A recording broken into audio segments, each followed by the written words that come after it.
Anivia's first ability is an AoE stun that can be used on multiple targets. This ability can be reactivated to stun early. Her second ability creates an impassable wall. Her third ability is a single target projectile that deals tons of damage. Her ultimate slows and deals damage over time in an area of effect. If Anivia was to die, her passive allows her to be turned into an egg, and if she manages to survive for 5 seconds, she is reborn. Her first combo, you initiate with Q, and after the stun lands, you immediately cast your E. This is an example of using the combo that was previously discussed. Anivia's second combo, cast your ultimate, and after some delay, cast your E ability. Casting your E ability straight away when using ult will reduce damage dealt. In this next clip, by predicting my opponent's pathing, I can use my W ability to wall off my opponent. This forces him to stay in this area and I'm able to zone him with my ultimate. I'm then able to use my Q and E combo to finish him off. To skill Anivia, max your E, followed by your Q, and lastly your W. Pick up your ultimate at 6, 11 and 16. After pushing out the mid lane with my ultimate, I'm able to rotate bottom. I prevent my opponent by escaping by using my ultimate, forcing him to stay within my team's range. I then use my wall to force my opponent to walk a predictable path. Anivia is one of the many champs that thrives at taking Baron, especially with my items. First, grab Leandre's, followed by Archangel Staff and Sorcerer Shoes.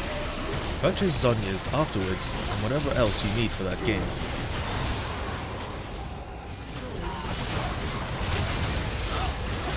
I use my Q and E combo to quickly finish off the enemy. By using my wall to block my opponent's path, I am able to once again use my Q and E combo due to its low cooldown. In this clip, I failed to land my Q, still managed to kill off the puck. The enemy Ornn used his ultimate and I used my wall to interrupt his headbutt, causing him to miss the second part of his ult. I initiate with my Q and R, followed by an E. I then use Everfrost, an item that roots enemies caught in the center. I use my wall to prevent his escape and finish him off with the Q and E combo.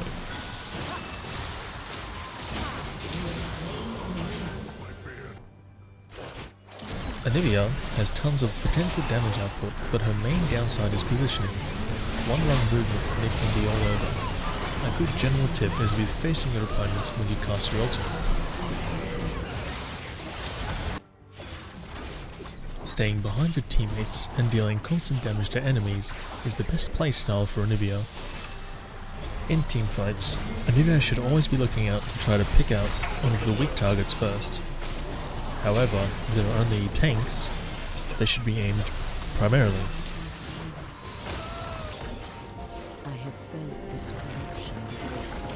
Her late game damage absolutely annihilates enemies. I'm able to destroy Shaka before he even has a chance to react.